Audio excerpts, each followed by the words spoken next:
I'm going to start each week with an update on the Dodger RBI situation. In episode 19, I talked about the fallacy of the RBI statistic and how much of a team effort it is, how important it is for the teammates in front of you to get on base. And what a perfect live case study with the LA Dodgers, who have Mookie Betts, Shohei Ohtani, and Freddie Freeman composing the top three spots in the lineup. So each week, I am going to check in. The theory and prediction is that the 4, 5, 6 hitters in the lineup are going to have good, if not great, RBI seasons. So, where are we at now? We have Will Smith, Max Muncy, and Teoscar Hernandez normally making up the 4, 5, 6 spots. And right now, Will Smith has 13 RBI, tied for 14th in the league. Max Muncy has 12 RBI, tied for 22nd in the league. And Teoscar Hernandez, with 17 RBI, is tied for 4th in the major leagues. So a pretty good showing so far. Now I can quickly dive down the rabbit hole with Mookie Betts and what he's doing, but I want to just stick to this, and we'll check back next week to see how they're doing. Okay, so today I've invited two excellent writers and researchers and hardcore baseball fans to the library. For those of you who may remember episode 7, Trick or Cheat, I pulled a lot of references from this one book, Intentional Balk, Baseball's Thin Line Between Innovation and Cheating. This is a great book. It's fascinating. You get a big picture and small picture throughout. There are lots of great stories and just fantastic insights into the gray area of, is it innovation, is it cheating, and is it a problem? And the two authors of this book are Dan Levitt and Mark Armour. The book is new, and recently Levitt and Armour won the 2023 Seymour Award through the Society for American Baseball Research. And this award goes to the best book of baseball history or biography published the previous year. Armour and Levitt have written many books and articles on baseball and baseball-related topics, and they've also won the Bob Davids Award and the Chadwick Award for their contributions to baseball history and research, not only within the Society for American Baseball Research, but for their contribution to the public as well. At the end of the episode, in my descriptions of the show, I'll post links to Amazon and elsewhere where you can find Intentional Balk and other works by Levitt and Armour. Now, without further ado, here's our conversation. Hope you enjoy it. Hi, Dan. Hi, hey Ben. I think Mark's is coming in here. Hi, Mark. Good morning to you. Hey, Dan. Morning. Thanks for both of you for joining me today. This book is incredible. The research in this and in the baseball books that I really enjoy really uh, take the sport in a new direction for me. It's like gives me something new to think about. And for my podcast, Midnight Library of Baseball, I like to look at like the unseen, the unknown, and tie it to the nostalgic, the history. And um, to me, your book fits perfectly in this because of the line.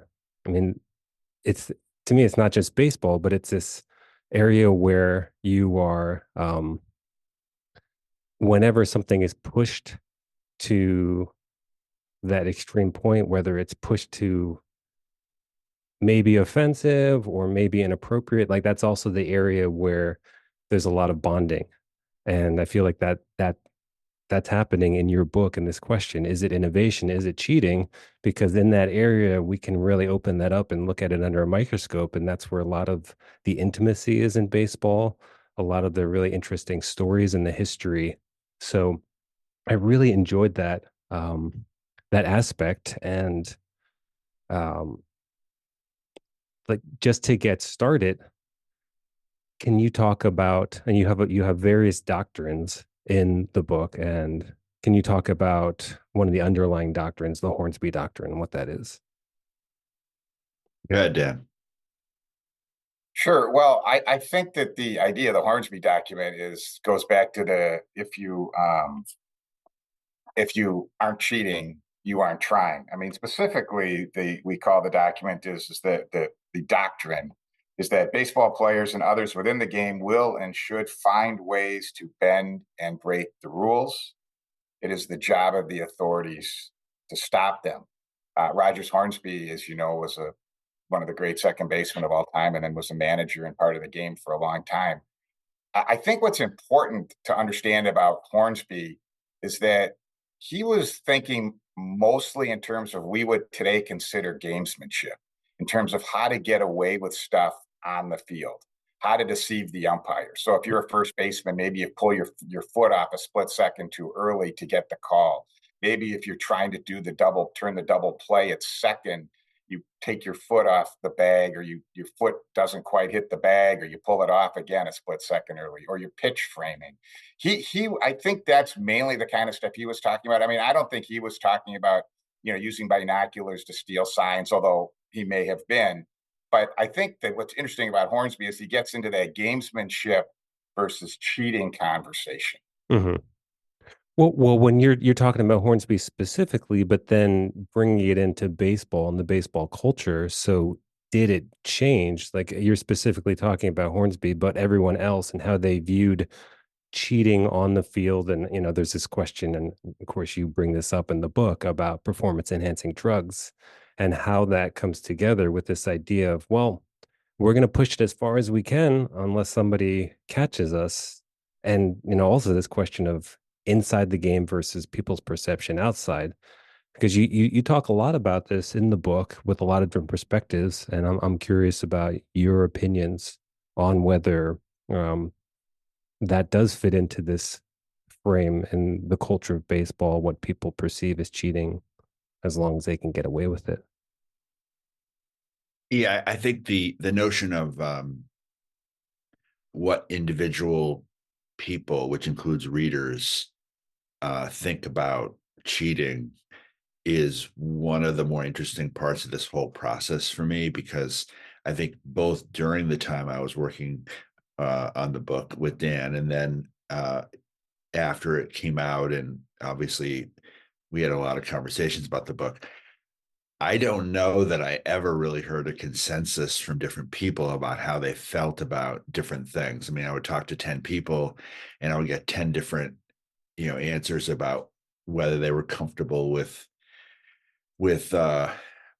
certain behavior, Mm-hmm. which I found to be really interesting. And I think one of the fun parts of it, like when I was working on this book, I really call this like our pandemic book, because that's largely when we did it was then. And I was able to talk to some people, and I would talk to a friend of mine who's like a baseball coach in town, and I would say, how would you feel if, about your son, and if he was engaging in some of this, kind of behavior, and he would say, oh, cheating is bad. There's really no gray area. You absolutely cannot, do anything that isn't in the rules. And I'd say, well, okay, well, what if your son was in the outfield and he, came in and, dove for a catch, and he didn't actually catch it, but he held up his glove to the umpire and said, hey, look at this, I caught it. And he said, well, yeah, that's part of the game. I would absolutely want him to do that. Uh-huh. And I'm not saying this to criticize him. I think that's just the nature of humans. I think humans, I don't think Dan and I started here, but I think we both ended up at a place where, I mean, people are competitive just to varying degrees, and people, I think most people do have a complicated relationship with authority. We use the analogy at least once in the book about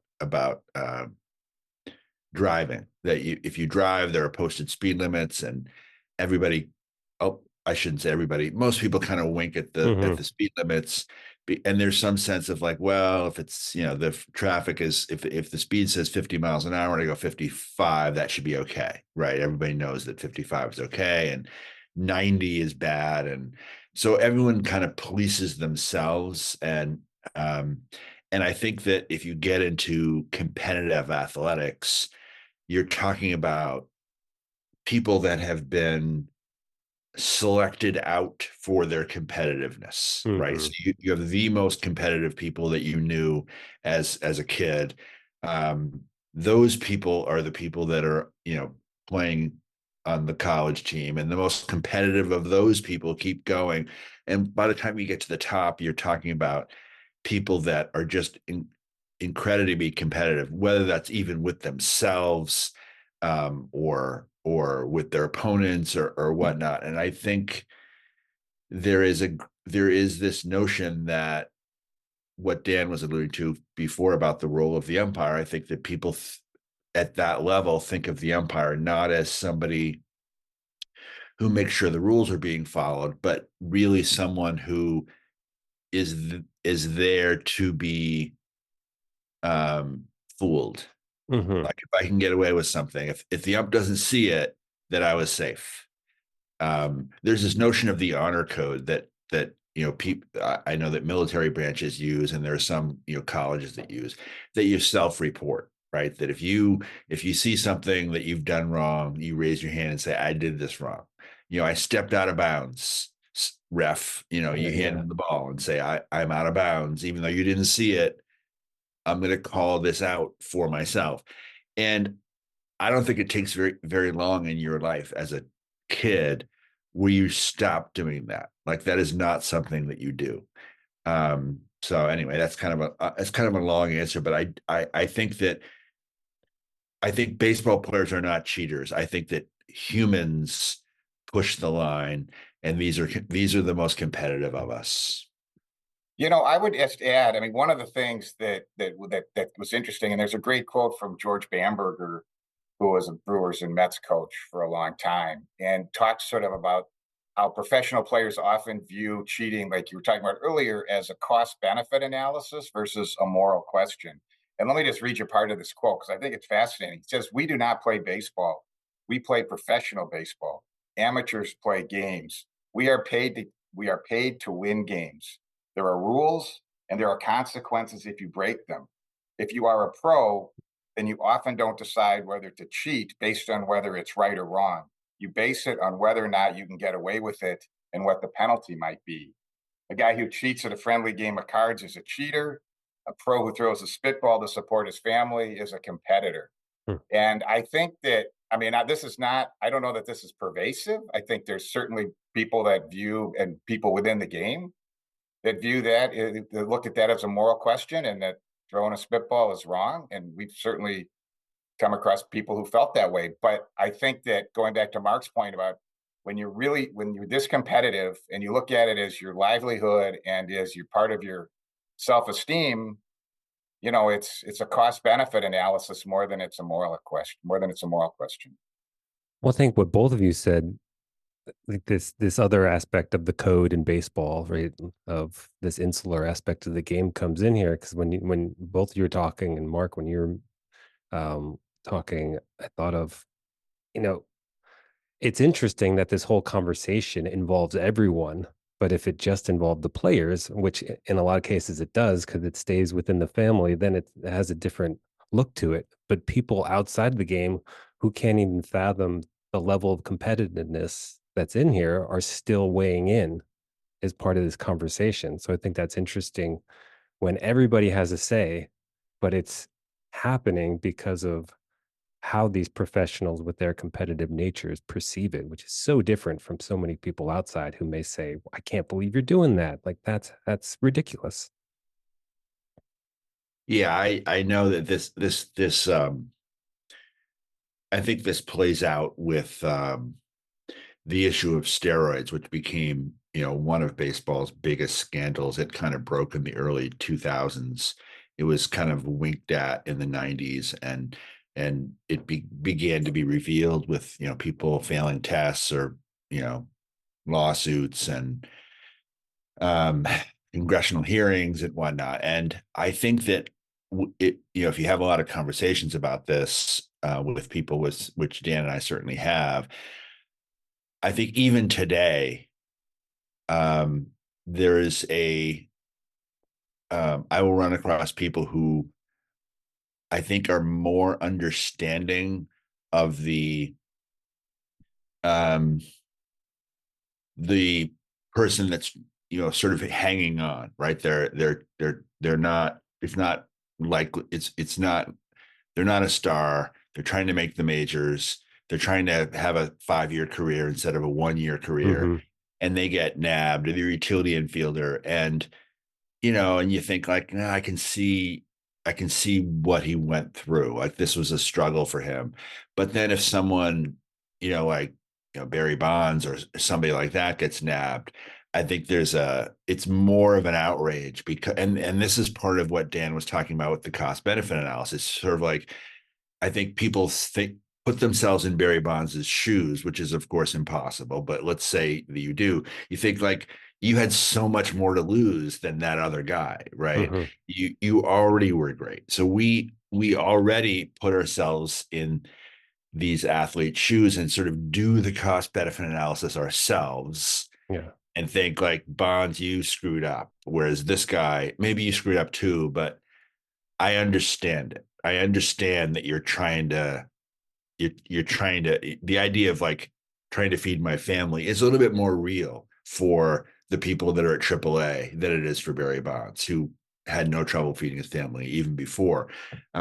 So I think that we understand it at some level that they are trying to survive in a very, very tough world. And I think that, our sympathies sort of depend on, the individual case. I think there's also, I mean, just going with staying with the PEDs for a minute, I think there's something different about PEDs along with some other cheating, and that where there's an umpire that can catch you, I think it's viewed differently, right? I mean, you're trying to fool the umpire, and it's his job to catch you. When Yeah. the steroid era was so blatant in the 90s, there was no testing, so there was no way to catch people. So it was really sort of a free pass to cheat. And so at that point, I think there's this sense that the moral obligation is stronger than, because there is no real cost benefit analysis because it's almost impossible to catch anybody. So there is no cost. And I think it's, you make the analogy of, pick up basketball where it's call your own. And when there's no umpire, you sort of have this moral obligation to call your own. But once you have a referee in basketball, then you, like Mark was saying, you don't hand the ball to the ref when you step on the line. It's the ref's job to grab it. And I think a little of that is what was going on with PEDs. And I think that's one of the things we talk a lot in our book about, sort of different levels of cheating and why different types of cheating are perceived differently. And I think clearly when there's a referee or an umpire or wherever you want, someone who can theoretically catch it, or trusting or testing in place to catch something, I think we view it differently than when it's um, when you're sort of more on the honor system because there's no way to catch you. Well, that's because you said before, it's like in the Hornsby doctrine, it's up to the umpires to catch you, and then you trade umpire for authority, and it's like it's an updating. So you're going outside of the field now, and you are expanding that to something that um, players from the 20s and 30s couldn't contemplate. But at the same time, who was it? Robert Creamer. You have a quote in your book who talked about. He said, I think Babe Ruth and Casey Stengel would have cheated in their day. They would have used steroids. Is that right? Yeah. And I think that, yeah, I mean, that's a sort of a perfect quote because obviously, Ruth is, the most famous player ever. And we look at Ruth without steroids as this larger than life figure, literally and figuratively, and and the idea that and Kramer knew he didn't know Ruth personally, but he studied Ruth as much as any person probably ever has that came along after him. Um, the fact that Kramer says that with confidence um, is, I think a very telling remark about sort of the nature of sports. Yeah. I'm thinking about Ruth. It's like he would have taken steroids if someone told him you could actually do a lot better if you're not eating all those hot dogs and drinking all that beer. right? Would he have done that? Yeah, I mean, yeah, I mean, Ruth is one of the things that's complicated about Ruth is there were a lot of stories about Ruth that probably aren't true. I mean, I Hmm. expect that Ruth. Well, I don't expect that Ruth. I mean, Ruth was a tremendous athlete, and he was in tremendous shape all the time. And I mean, there was, there's certain incidents of him, getting a stomach ache and people blaming it on hot dogs, and it's just as likely that it was something else. Hmm. I don't mean illegal, but I mean he was a heavy drinker, and um, he certainly, but he was strong and everything else. I mean, I don't think I think Ruth took care of himself more than public Hmm. perception would say. Um, but yeah, I mean, who knows? He was kind of one of one. I mean, there were no other people that were shaped like him or as strong as him at that time. And so you talk a lot about like there are lots of big examples in your book of cheating or innovation, and then some of the smaller ones, like one of the pitch framing or that the catchers do. And I think you said the best catchers in the '90s were saving their team like 15 runs.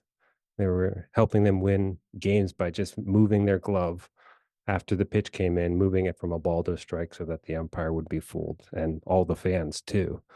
Like for you, when you're putting this together and doing the research, like what stands out to you as important uh, or interesting, unseen, overlooked forms of cheating in the game?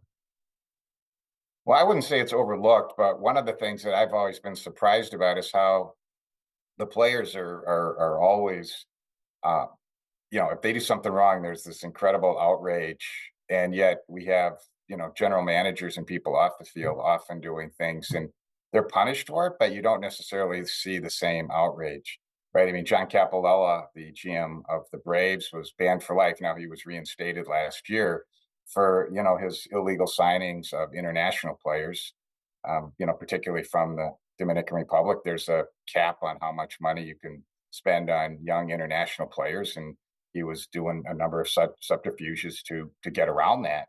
And so he kept the lifetime ban, which is about as bad a penalty as you can get. And yet, when the Braves won the World Series several years later, there wasn't the same outrage about them cheating as you saw about the Houston Astros. I Mm, think to a certain degree, maybe that's fair because the Braves penalty, they lost the players that they signed illegally. So it wasn't as if they had those players on their team. But still, I mean, clearly there's front office stuff going on. Billy Epler, the GM for the Mets, was suspended for a year through this year's World Series for illegal use of their prohibited use, I should say, of the injured list. And so they're being treated. There's significant penalties for significant violations of the rules that probably have as big an impact as players doing stuff, and yet we just don't. There's not sort of the same sense of outrage. And I think that's maybe a natural reaction to this. The game on the field is sort of where the competition happens, and naturally where the most emotion is invested from the fans and the public. But I think clearly the front office shenanigans are at least as meaningful.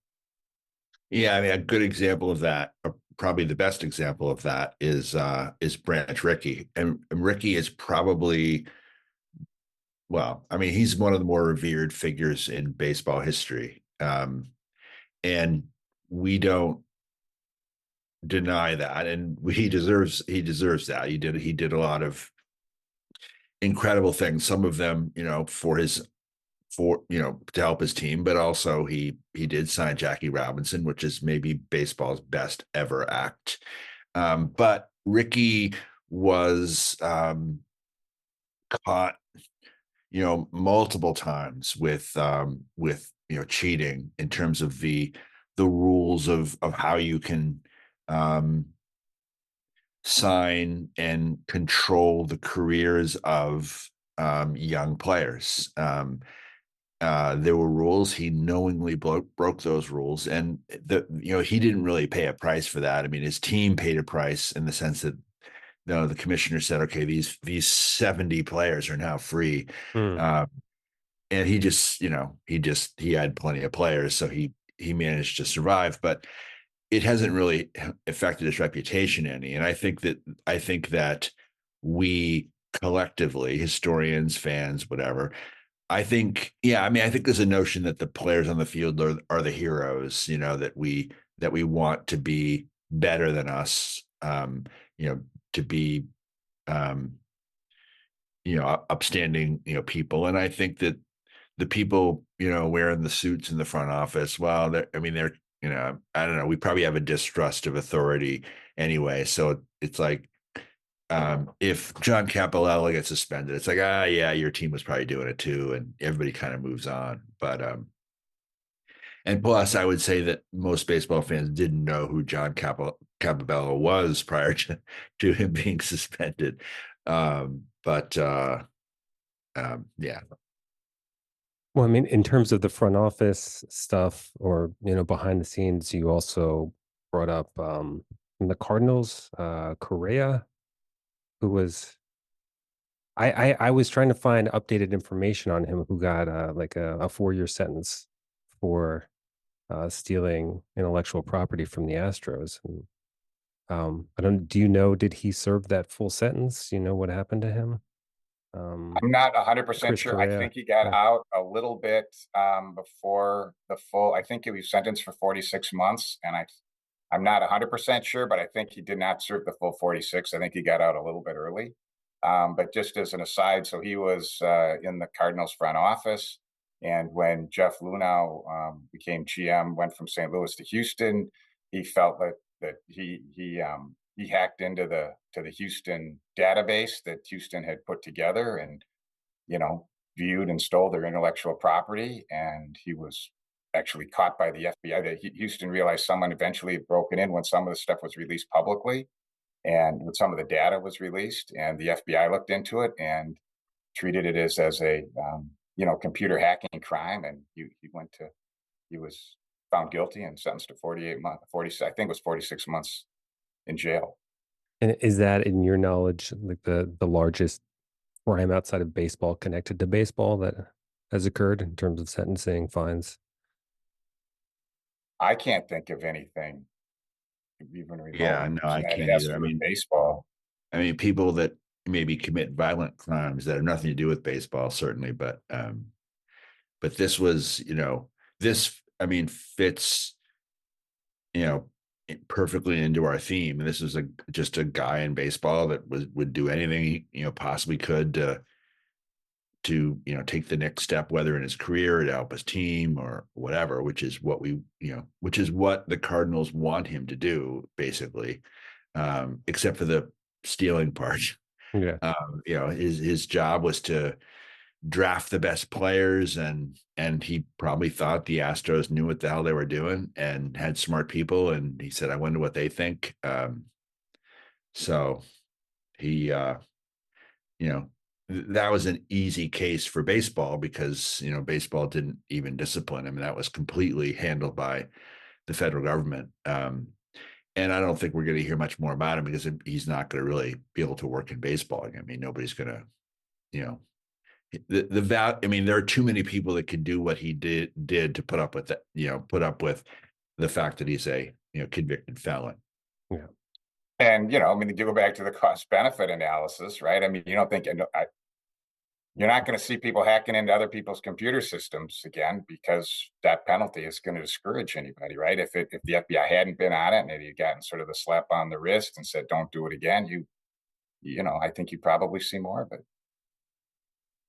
So this isn't cheating, it's more innovation, but um, in terms of entertainment, I'm curious about both of your opinions on where the sport is going and um, changing the rules or bending the rules for more entertainment purpose. Like I'm thinking of Bobby Thompson's home run, the shot heard around the world, and Ralph Branca, and the whole controversy around that, and how big that was at the time. And you talk about this, and it's pretty definite that there was sign stealing, there was cheating, which led to this momentous moment, which affected so many people's lives in a positive way. And Branca too, he traveled with Thompson for years. Like, so he was remembered. He was celebrated afterwards because of this cheating. So um it's like how how helpful is cheating or bending the rules for entertainment for the game? I feel like I kind of lost my thread here, but if you have any thoughts on that. Yeah, I don't know that it helps the game. I think, I mean, let me say two things. One, specifically regarding the Thompson home run, we talk a lot about that because one of the fascinating things about sign stealing using mechanical means, and the subtitle of our book has to do with innovation leading to cheating. Once modern prism binoculars were invented in 1894, people were using them to cheat by 1899. I mean, these in anything so that people will use the latest to try and gain an advantage. But the interesting thing about stenciling during the 20th century is that everybody frowned on it. No one would admit doing it, but there was actually no written rule against it. And so it's a little bit of it's an extremely complex issue beyond simply whether or not the fact that they were sign stealing. It didn't come out, in sort of this full exposure until probably 50 years later, although there were some suspicions along the way.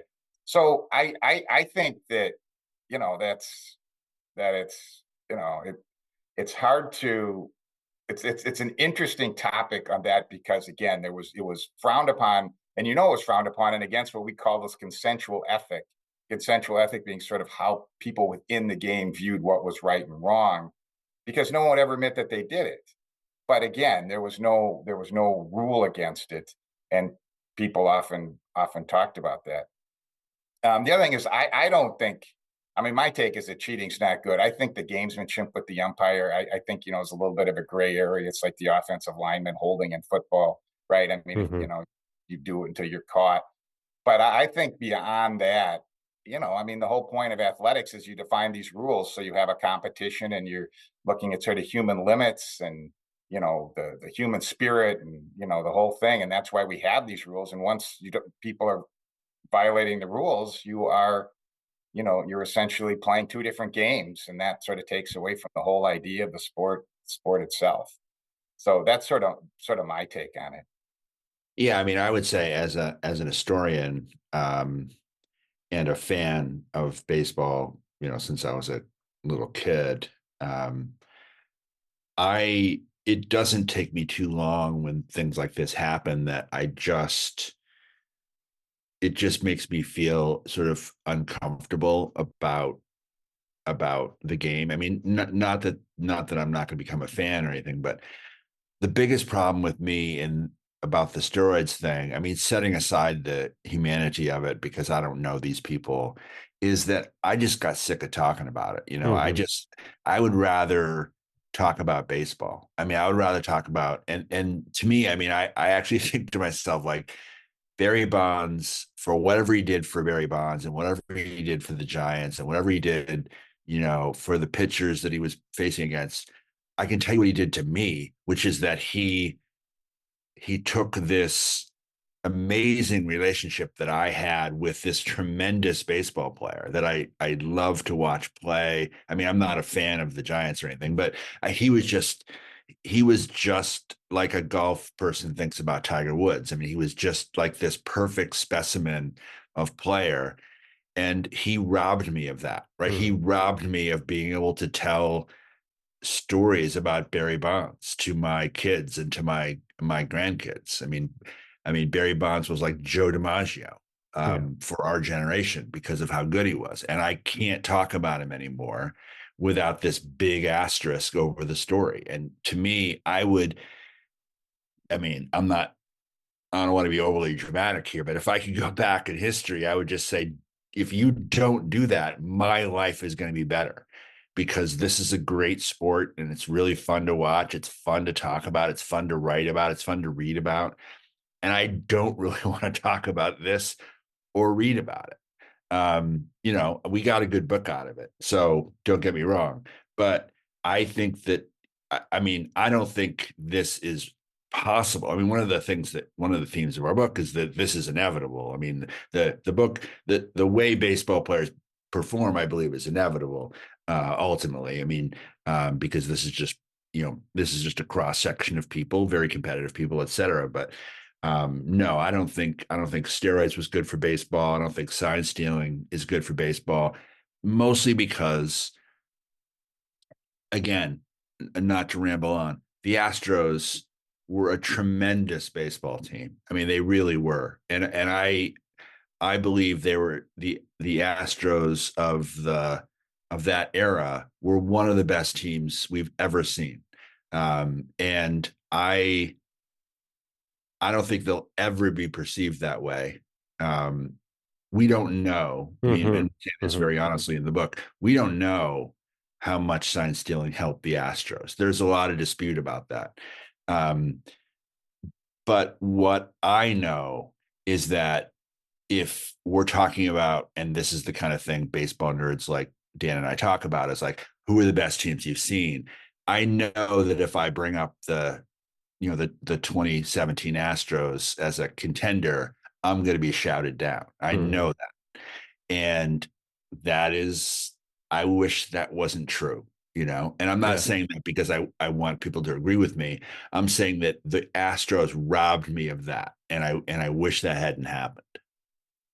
Yeah. And when you say that, I wonder how that, because you're talking about professionals and, they're putting food on the table, a lot's at stake, but there are massive competitors too. So it's like, I wonder how those two weigh against each other when you're talking about that. If you would have presented that to the Astros at the beginning of the season, like you can do really well on your own, but people are going to have this shadow. You're going to have this shadow over you. Do you still want to do it? Because it seems like that would be very important to competitors as well.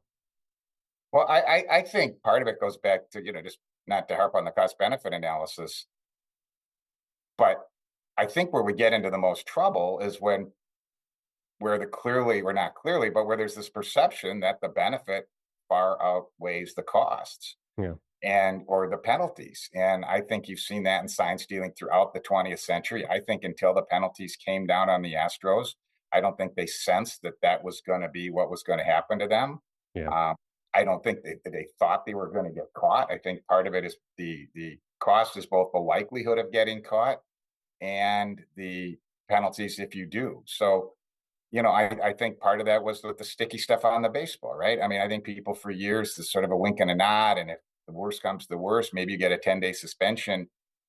And then all of a sudden you were viewed as a cheater. And there was a lot more of the, emotion around the sticky stuff on the baseball in 2020, which you're 2021, which has come forward, 2021, which has come forward. So I think that, where the chaos reigns and where we end up in these scandals is when the benefits clearly outweigh the costs. And I think in some ways, some of the stuff is unpredictable as we get new innovations and people are doing new stuff. I mean, the spider tack on the baseball was invented by, I don't know if you saw this in our book, but these world's strongest men who were trying to carry these Atlas stones, and they invented the spider tack so they could hold the stones better. And pretty soon pitchers realized, hey, if I use this instead of just Vaseline or spit or some combination of rosin and glue, it works a whole lot better. And all of a sudden, you had what was sort of winked at all of a sudden becoming a serious problem because of what you could do with the ball. Going back to Mark's analogy, it's like if everybody's driving 60 in a 55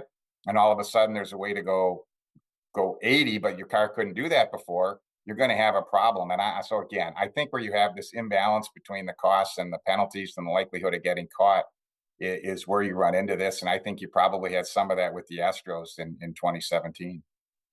And I do think, going back to your question, um, and this is not really provable because they're not talking, but I'm I would guess that the Astros have regrets, and the reason is because they probably, because of the fact that people had sort of gotten away with this for 100 years, um, in the sense of it being like, um, sort of winked at, and please don't do that anymore. I mean, that's what I mean by getting away with it.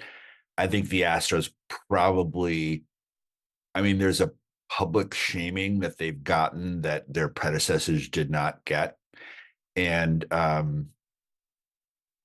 even the 51 Giants. I mean, I think people maybe are a little bit more upset about that. Maybe if Dodger fans in New York, but for the most part, I mean, I think the Astros they sort of stand alone, even though I think there were teams that were doing similar things at the time, and there probably been teams in the past that, crossed the same ethical line.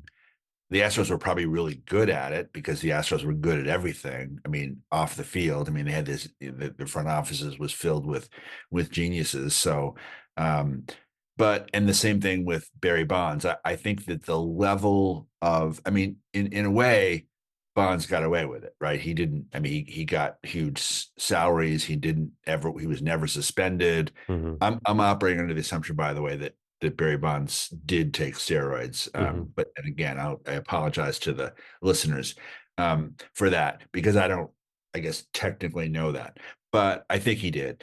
And I mean, by the rules of society, I mean, he didn't really ever. I mean, there was no penalty to Barry Bonds.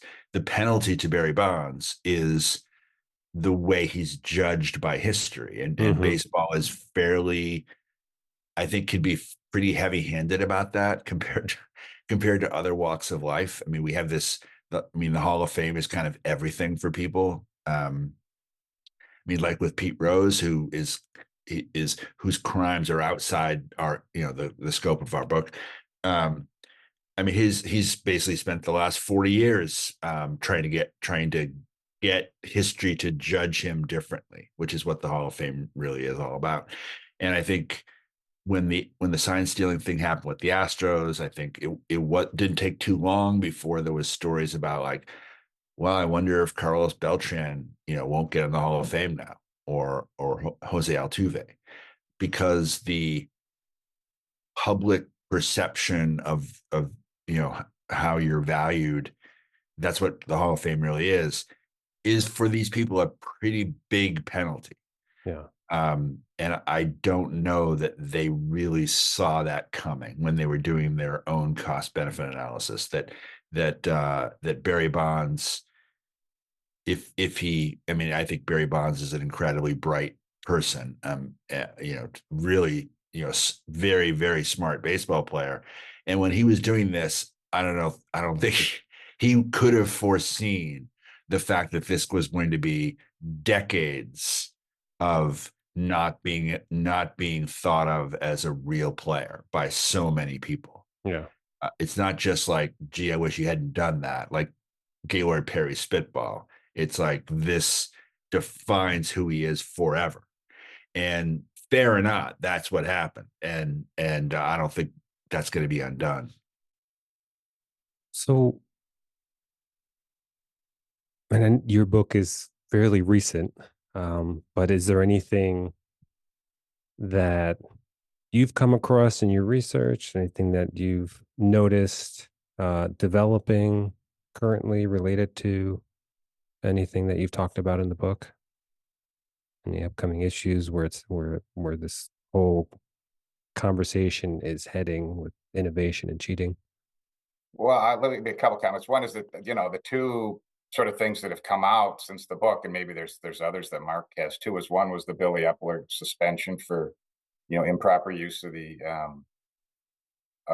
injured list, and then the second was this: before the year started, there was new directions given to umpires that they should crack down on infielders using their knee or their foot to block Mm. uh, runners from sliding into the base before they have the ball. That's always been obstruction. It's always technically been obstruction, but historically hasn't been called. And so it's one of these sort of gamesmanship things that players have done. And now the umpires have been instructed to treat it a little differently. So I think there's always going to be these gamesmanship things, one way or the other. I don't. There's a whole, and then it's looking towards the future. There's a whole host of things what we can see coming, right? I mean, body parts, right? I mean, Tommy John surgery, LASIK surgery is generally okay, but Hmm.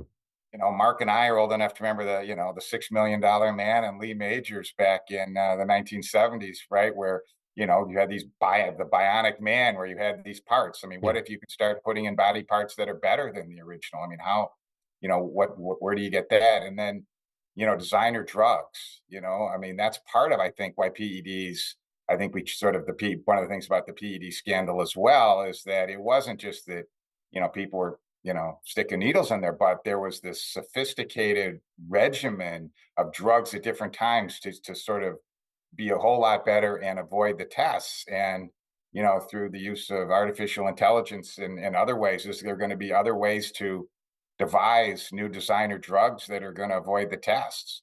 I think this is probably a bigger issue in other sports than baseball. But if, people realize that they can be put together in other sport, that these drugs can exist, I think baseball's not far behind. Baseball is always a straggler in the performance enhancing drugs, just because until probably the mid 70s, there was the sense that too much weightlifting, too much muscle mass actually hurt flexibility and was not beneficial. But so I think, yeah, I think there's plenty of things that are going to be coming down the pike. And part of the interesting part of this is, there's clearly going to be stuff we haven't even thought of. Can you bring up you brought up the injured list issue. Can you explain the what happened there? Misusing the injured Yeah, list? generally, I mean, he was, like, I guess he's fabricating injuries and the documentation to put players on the injured list that weren't actually injured, is my understanding. Hmm. And that allows, essentially, you only have 25 roster spots. And if you have a bunch of tired pitchers and you want to bring up another pitcher from the minors, Got it. you can create another roster spot by taking a pitcher or player who may not actually be injured, putting him on the injured list, and then bringing in somebody else who can play. So effectively, it allows you to operate with a larger roster than the 26 man. I should say within the 26 man roster. Okay. It's really kind of funny because I think most people who study baseball, um, even to the level that we do, sort of have the, sort of understand that like all pitchers are injured already to some Hmm. extent. I mean, every pitcher is uh is two pitches away from, ending it all. So it is kind of a gray area, but there's no question that the, to, because having healthy pitchers is such a big part of today's game that, it's the rules sort of almost cry out for people inventing injuries or saying, you know, it's sort of like your arm is tired and your arm is injured, or I mean, that's very gray. And I think that's what happened with Epler. I mean, I'm sure that they got the goods on him. Um, but the other thing I was going to mention about the, what to look for, probably the biggest uh, sort of item that came out from the time that we decided to do this book until the time that we actually, the book was done. The the whole sticky stuff on the ball thing happened during Hmm. that period. It went from the wink and a nod phase to, oh my god, this is actually a problem that people, it's kind of affecting the game. I mean, big there's a big story in Sports Illustrated about it, and then eventually a crackdown. But the interesting thing about that, or one of the interesting things about that, is that the umpires, crack down by instruction from their bosses, and it is, unlike a lot of cheating, you can measure the effectiveness of the crackdown because the spin rate for fastballs went down precipitously after the crackdown. Like suddenly, people were lost, 20% of their RPM on their ball, which is a measure of how much grip they're getting on the ball, and it's also a measure of how much velocity you can get. Well, it all started to creep back at the end of the year, and now, according to people in this space, we're kind of back to where we were. And I actually spoke to a guy who, I know a guy that works in a front office, but not at the level where he deals with players. And he said, yeah, everybody believes it's just completely back. They've figured something else out. Hmm. They've figured out something else to do, that gets them more grip that the umpires are not checking for. I mean, it's something that's like invisible or whatnot. And I mean, I think most people who study the game would tell you that sort of a underlying crisis in the game right now, crisis in lowercase, is how hard it is to hit. I mean, there are so many the number of strikeouts per at bat goes up every year, and that's really been happening for like decades. And it continues to happen. And the game, I think most people believe, gets less exciting Hmm. if everybody's striking out. Um, the pitchers are throwing harder than ever. The curves are curving more than ever. Sliders are sliding more than ever, et cetera. It's really, really, really hard to hit. And I think that I believe that there is going to be another reckoning, because and that's sort of what happened in 2021. It was, yes, it was cheating, but what was even worse than that was, if you remember, in 2021 there were like 8 no hitters in the first, Mm. you know 2.5 months of the season. And I think that just sort of put an exclamation mark on this, like, oh my God, the pitchers are way, too far ahead. And that's kind of what caused the crackdown more than the actual, if it wasn't working, nobody would really care, but it's actually working. The pitchers using illegal substance on the ball is extremely effective. And I think there's going to be another reckoning. I don't think it's avoidable unless, pitchers all of a sudden all find God at the same time, which I don't think is going to happen. Well, I mean, that's interesting because in a lot of these cases you're talking about, it equals out. Like both teams have the same resources to cheat, and it balances out. But here, there's such an imbalance, and as you're talking about this, it's like, well, what could they do? Move the pitcher's mound back? Like make create more distance because it's just there's so many things to look out for and try to detect that it's too hard. It sounds exhausting for the authorities to try to figure out what's the new way that pitchers are putting more spin on the ball. Well, if you get a bunch of people like Dan and I together in a bar or any kind of social setting, everybody has ideas, right? Yeah. I have ideas like, this is what we should do, and I think everyone realizes that there's no one idea. But I don't think I think most people agree that it would be a more fun game if there was, batters were hitting the ball more, and Yeah. the ball was landing on the field. So not just home runs, but actual singles and doubles and ground outs, and as opposed to strikeouts, which are, you know, kind of, boring, really. Um, so I think most people kind of want to fix the game in this way, but I don't know that I don't think anybody knows exactly the right way to do it, including Yeah. even Theo Epstein, whose job it was to figure this out. But he's left that post, I guess. Yeah, I mean, I've always said, and I think we've talked about this before. I mean, it's if you're a team's front office, it's your job to figure out to do whatever you can to win, obviously within the rules. And then it's sort of baseball and the owner and the commissioner's office to figure out how to make the game the most aesthetic and best game it can be, and to push back if there are ways people are figuring out how to take new advantage of the rules or do new things. I think the pitching issue is unique for a couple of reasons. One is it's hard to figure out what exactly to do to bring the game back. And then the second piece is that are these new pitch designs, with the high speed video and the high speed computing that can break down that video, and these pitch designs, are they bad for pitcher health? And given this recent spate of pitcher injuries, there's the sense that maybe there's something that has to do with these pitch designs and the spin rates and how hard people are throwing, that it's not only sort of bad aesthetically for the game with all these strikeouts, but it's bad for pitcher injuries. And then some of that goes back to the team, right? My axiom of, it's the team's job to try and figure out how to win, and it's baseball's job to make it aesthetic. All of a sudden, if you're actually, possibly causing a more likelihood of injury to your pitcher, then that falls back on the team as well.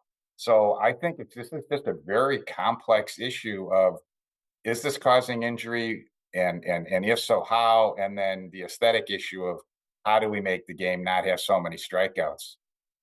Well, yeah, I mean, the is it causing injury, and then is it enough of a problem to stop people from doing it?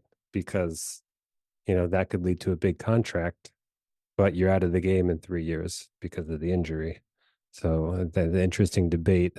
And, just this point about the injured list, like that made me think of another angle for the cheating. It's like it sounds like they're crying out for change with cheating, right? By cheating, it's a way to kind of say, "Hey, we need something to change here, either expand the roster or take notice so right we can have more But space."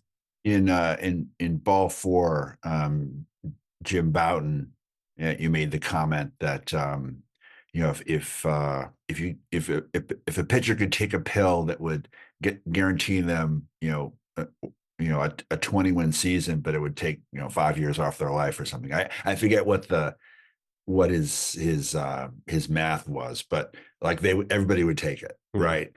And that is the notion. I mean, I'm sure that when he got to 65, he would have said like, "Whoa, I changed my mind." But when you're in the moment as a professional athlete, and Boughton was a professional athlete who was very bright and obviously had his I think probably had his finger on the pulse, and I think we use the quote, I think, in our conclusion of the book. But I think that, yeah, I think that what Dan is saying is true, that I think it is not enough to go to pitchers and say, by the way, we did this study, all us nerds, and we believe that if you continue to throw this this slider, it's going to reduce the length of your career. You're not going to have as long of a career. That's like a guaranteed fact. I think the pitcher is going to say like, I need to win today. I think it's going to be hard for them to say like, I'm not going to throw that pitch as hard here because it could hurt me later down Mhm. the. I think that's asking too much of the pitcher. Yeah. I think again, I'm back to I don't know what the answer is, but I think the pitchers are going to try and get this guy out, and I think that people in baseball ops are going to try and figure out a way to win games, and so that I would, they are baseball ops people often get blamed for the game being boring, and that's not their job. Their job is to try and win, and if you want to make the game less boring, that's at the ownership level. That's at the rule making level. You change the rules so that these things aren't allowed, and then enforce those rules, but don't just ask baseball ops to run the team in an entertaining way, because Yeah. that's just not the way they think. Well, um, I think I'm out of questions, but for you and Mark, what you said, you guys come together and you talk about ways to change the game. I mean, I find that fascinating, and so do a lot of other people. So, um, if you're looking for projects, I think that's a fun one to put together for an article or a book. Um, I Yeah, no, I've yeah, been involved in conversations like this for years, and I'm sure Dan has too. It's just like what baseball people do. Like, yeah. how to make our game better? And it isn't necessarily fix it, because some people, I mean, all of us love the game. It's more like how do we, how do we make it better? Which is You know, fun to how do we think make it? about. It's like you see It like the is. mitts that they wear when they're sliding now, like all these things people wouldn't have thought of years ago, but it makes sense. It's like, what's next? So, Yeah, I mean, I was yeah. with a guy last weekend who uh who he said like one of his ideas is, and I forget what the problem is he was trying to solve, is any piece of equipment you wear on the field you can't take off. So if you wear a sliding mitt, you have to actually have that when you're batting too. You can't change equipment. And the same thing with like the elbow pads on, when you're, Yeah. if you're up to bat, it's like if you want to wear an elbow pad, that's fine, but that stays on. And again, I think he's trying to, I don't know what he's trying to do, but It's I'm just sure a there was fun, something it's a he was fun trying thought to do. experiment. Yeah. Yeah. But we all have, I mean, some of them are humorous and some of them are serious, but Yeah. I think we all just, love the game. And one thing I discovered about this book, which I learned a lot of these stories myself when I was working on this, is that it's always going to be topical, right? Yeah. We didn't cause people to stop cheating, or stop innovating, or Yeah. stop gamesmanshiping, and I think that we could become like the cheating people. So I mean, I'm often getting texts from people saying, "Hey, did you see what happened in the Cardinals game last night?" And it's something that's on the Yeah. show. Yeah. That's cool. And there's always going to be new stuff. So And obviously we just talk about baseball, but I mean, it's not right, and it's not just the major sports. You had this fishing scandal a couple of years ago where two guys were putting weights in the fish in a fishing tournament in Ohio, and they got 10 days in jail for doing that. You got these chess cheating scandals. You got, guys on the PGA Tour up in Canada, changing their scores. I mean, it's ubiquitous. So, like Mark says, I mean, there'll always be something to talk about, baseball or otherwise. Yeah. Well, I think it shows you just how much people care about not only baseball, but these other sports. And that's the impact it has and the outcry when something happens outside of the game, like how much it means to people. well, and it's also like, I mean, I don't want to. I'm not ready to draw this conclusion, but if you look at some of the major sports, like you look at football, I mean, the New England Patriots are probably the most successful team maybe ever over this, 15-year period. And they were involved in several, Hmm.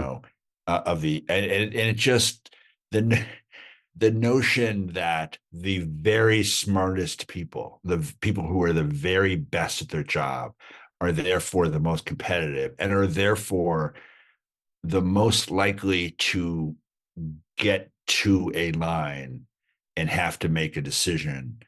Um, I think I mean, the fact that Bill Belichick probably went to bed every night thinking of like, what can I do to make this team like 0.1% better? Mm-hmm. I think that people like him are more likely to have these issues than the you know jolly old manager with the tobacco juice. I think he's probably he's not thinking that way, and he's probably not as susceptible. But I think some of the best teams are run by like sort of these mad scientists. Well, it's the um goalposts keep moving. I mean, that's a famous, sports analogy for life, and I think that's true. The goalposts are always moving, and people are never satisfied, which will cause them to continue to cheat, and then you'll have endless material for your next book. yeah, exactly. Okay. All right, Mark and Dan, thank you again so much, and all the best with your future works. And of course, I'll let you know as soon as this is all ready. Ben, thank you. Enjoy your day. Okay, you too. Bye. And that's the interview. Again, Mark and Dan's book is Intentional Balk, Baseball's Thin Line Between Innovation and Cheating, which you can find on Amazon, lots of other places online, and I will include links when I post the episode. Good night.